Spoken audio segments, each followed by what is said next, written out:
আসসালামু আলাইকুম প্রিয় দর্শক, ডক্টর ইউনূস যুক্তরাষ্ট্রে গিয়েছেন জাতিসংঘের সাধারণ পরিষদে অংশ নিতে।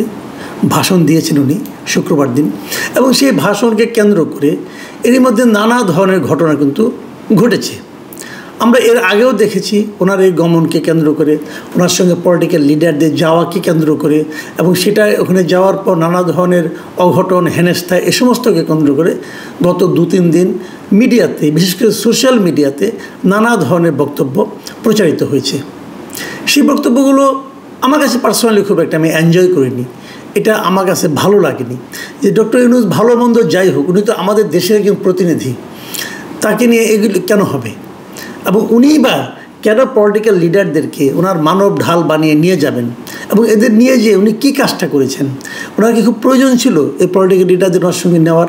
সেগুলো গেল, কিন্তু তার চূড়ান্ত একটা পরিণতি আমরা দেখলাম শুক্রবার দিন 26 তারিখে যুক্তরাষ্ট্রের সময়ের। সেখানে যুক্তরাষ্ট্রের এই অবস্থিত যে ইউএন যে অফিসটা আছে, জাতিসংঘের যে অফিসটা, তার সামনে আওয়ামী লীগ এবং বিএনপি দুই দলের বিক্ষোভ অবস্থান, স্লোগান, পরস্পর বিরোধী স্লোগান, এক ভয়ঙ্কর অবস্থা। এটা কেন, কি প্রয়োজনে? দেখুন, নিউ ইয়র্ক পুলিশ সেখানে 3টা বিক্ষোভ সমাবেশের অনুমতি দিয়েছিল শুক্রবার দিন। সেই 3টার মধ্যে একটা হলো গাজায় যে ফিলিস্তিনিদের হত্যা করা হচ্ছে তার প্রতিবাদে বিভিন্ন দেশের মানুষের সমন্বয়ে একটা বিক্ষোভ। এটা কিন্তু কেবল প্যালেস্টাইনই না, অন্য দেশের লোকজন এখানে এসেছিল। তারা মানবতাবাদী মানুষ, এবং তারা মানবতার বিরোধী যে হত্যাযোগ্য তার বিরোধিতা করে এখানে অবস্থান নিয়েছে। এবং আর যে দুটো বিক্ষোভ ছিল, সে দুটো, একটা হলো আমাদের আওয়ামী লীগ, একটা হলো বিএনপি। আওয়ামী লীগ গিয়েছিল ডক্টর ইউনূসকে দুয়ো দিতে, আর বিএনপি গিয়েছিল ডক্টর ইউনূসকে জিন্দাবাদ বলতে। এই তো ঘটনাটা। কেন? প্রয়োজনীয়তাটা কি? ধরা যাক আওয়ামী লীগ খুব ভালোভাবে দুয়ো দিতে পারলো, ধরা যাক বিএনপি আওয়ামী লীগকে প্রতিহত করতে পারলো, তাতে কি আসে যায়? কি আসে যায়? এই যে আক্তারের পিঠে আপনি ডিম মারতে পেরেছেন, কি আসে যায় এতে? আক্তার কি, আপনারা আওয়ামী লীগের লোকজন যারা, তারা আক্তারকে কি মাথায় তুলে নাচবেন এটা আক্তার সাহেব আশা করেছিল? করেনি তো। তাহলে এতে কি আসে যায়টা কি বলেন? আমি না এই জিনিসটাই কিন্তু বুঝি না, যে কেন এখানে এভাবে শ্রম বিনিয়োগ করা হয়, সময় বিনিয়োগ করা হয়, এবং রিস্ক নেওয়া হয়। আজকে যেটা ঘটলো, এই অনুষ্ঠান শেষে যখন তারা চলে আসবে, দুই পক্ষই মোটামুটি হইচই করেছে। বিএনপির মধ্যে অন্তর্দ্বন্দ্বও ছিল, আবার ওদের একজন গিয়েছিল, তাকে আবার তার দলের লোকরাই দুয়ো দিয়েছে। এগুলো করেছে, এগুলি কেন? এগুলি করার কোনো অর্থ হয় না আমি মনে করি। এবং আবার ইয়ের সঙ্গে, বিএনপির সঙ্গে কিন্তু জামাতে ইসলাম, নাগরিক পার্টি, তারাও সেখানে ছিল। একজন দেখলাম একটা ছবিওয়ালা ডাস্টবিন নিয়ে গিয়েছিল। কেন? আপনি এটা দিয়ে আপনি ক্ষোভ প্রকাশ করতে যাচ্ছেন, করেন ভাই, কিন্তু এটা কেন? এই জায়গায় এই ছবিওয়ালা ডাস্টবিন যেটা, এটা নিয়েও কিন্তু আবার আরেক নাটক। আপনি ওনাকে যদি জিজ্ঞাসা করেন, উনি বলবেন এটা তো আমি শুরু করিনি, এটা দিয়ে সরকার শুরু করেছে। এই সরকারের একজন বেতনভোগী কর্মকর্তা, প্রেস সেক্রেটারি, তিনি নিজে এটা শুরু করেছেন ইয়েতে, গত বছর বইমেলাতে হাসিনার ছবি সহ ডাস্টবিন। এগুলো কোন ধরনের রুচি, এটা আমি বুঝি না। তো এই যে অরুচিকর ঘটনাগুলো সবসময় মনে রাখবেন, একটা অরুচিকর ঘটনা আর 10টা অরুচিকর ঘটনার জন্ম দেয়। শেষ পর্যন্ত এই দেশটা কি এই সময় অরুচিকর কর্মকাণ্ডে পরিপূর্ণ হয়ে যাবে? আমি এই বিষয়গুলো আসলে আমার কাছে ক্লিয়ার না। আজকে সকাল থেকে সোশ্যাল মিডিয়ায় একটা ছবি আমি দেখছি, অনেকে দেখছে, ছবিটা আপনারাও দেখেন, আপনারা দেখেছেন, এর মতো আপনাকে দেখাচ্ছি ছবিটা দেখেন আপনারা। এখানে দুটো ছবি পাশাপাশি দেওয়া হয়েছে। একটা হলো ডক্টর ইউনূসকে ওখানে রিসিপশনে ডক্টর ইউনূস তার মেয়েকে নিয়ে গিয়েছেন, ডোনাল্ড ট্রাম্প এবং তার স্ত্রী মিলেনিয়া ট্রাম্পের সঙ্গে পাশাপাশি দাঁড়িয়ে ছবি তুলেছেন। এবং এটার সঙ্গে আরেকটা ছবি, অন্য একটা দেশের একজনের সঙ্গে একটা ছবি, সেটাকে ওখানেও তার মানে দুজন গিয়েছেন, তাদের ছবি দুটোকে মিলিয়ে দেখানোর চেষ্টা করা হয়েছে, বলার চেষ্টা করা হয়েছে যে ডক্টর ইউনূসের এই ছবিটা নাকি এআই ক্রিয়েটেড, মানে এআই দিয়ে বানানো হয়েছে, ভুয়া একটা ছবি। এটা বলা হচ্ছে। কেন বলা হচ্ছে? এটা সত্য মিথ্যা আমি জানি না, এআই দিয়ে বানানো কেন তাও আমি জানি না, কিন্তু এই যে ছবিটা বারবার ঘুরপাক খাচ্ছে, এটা কারা পাঠাচ্ছে, কারা ঘুরপাক খাচ্ছে, কারা শেয়ার করছে এবং কেন শেয়ার করছে, কী মন মানসিকতা নিয়ে শেয়ার করছে। ধরা যাক এটা এআই ক্রিয়েটেড, তাতে কী লাভ, তাতে কী ক্ষতি? মানে ডক্টর ইউনূস কি নিজের ইমেজকে পুনরুদ্ধারের চেষ্টা করছেন? এই ছবিতে পুনরুদ্ধার হয়?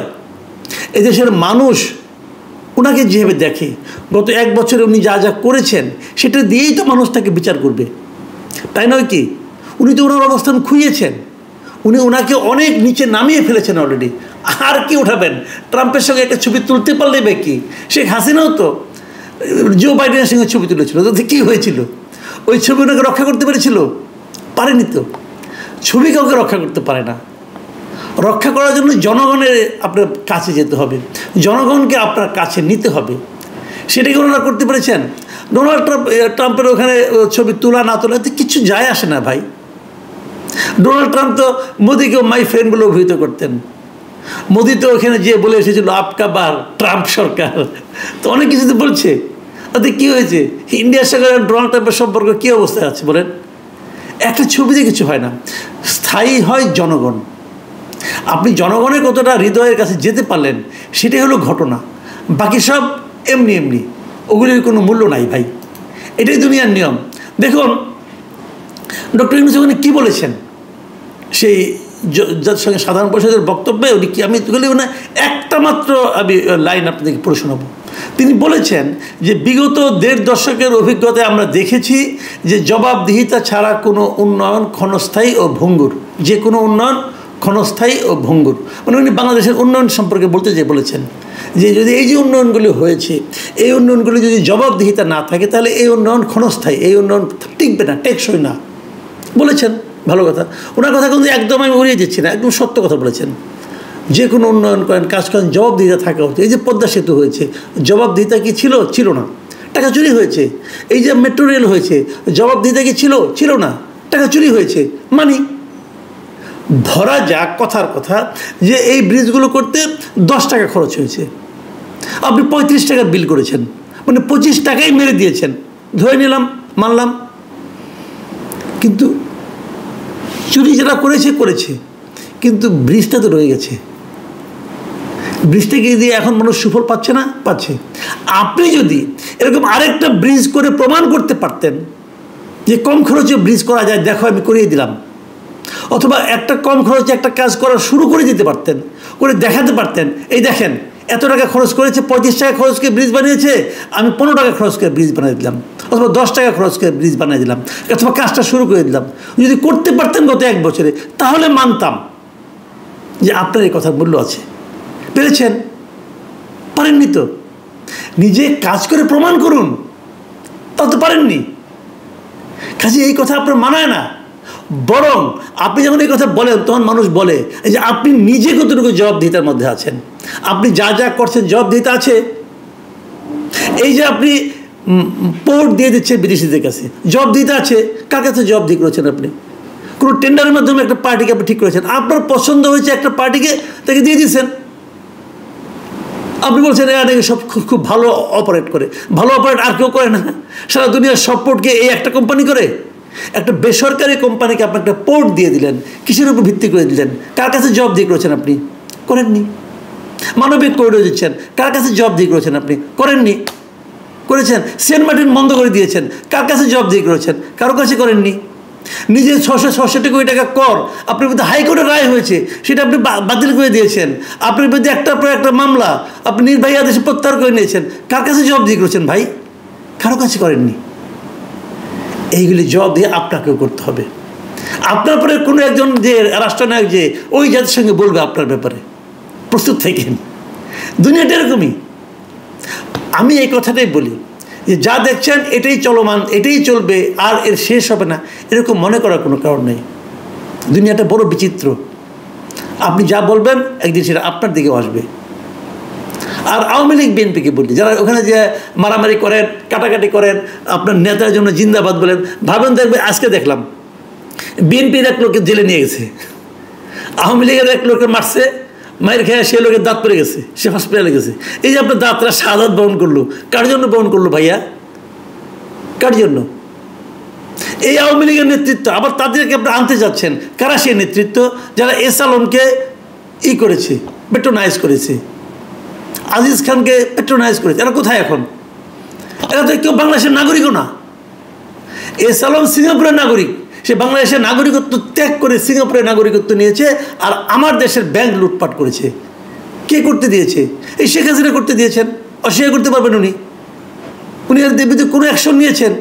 পত্রিকা রিপোর্ট হয়েছে, কোর্ট আদেশ দিয়ে সেই রিপোর্ট সেটা তদন্ত বন্ধ করে গেছে। এগুলো হয় নাই। সেই লোককে আমি আবার আনতে চাইব।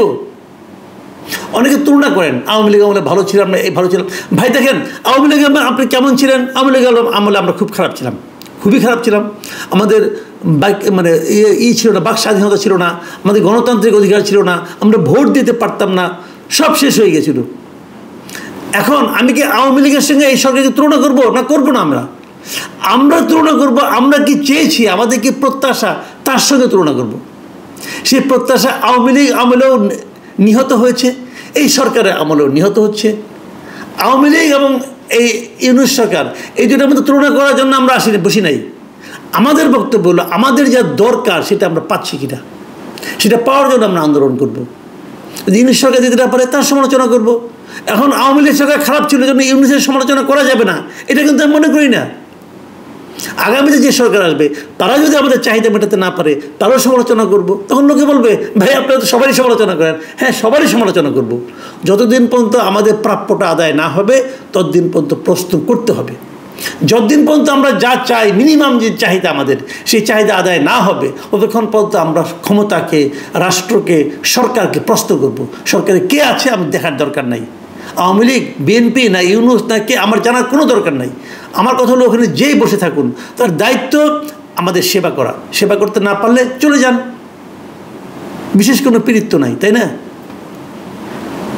প্রিয় দর্শক, এখন এ পর্যন্তই। আল্লাহ হাফিজ।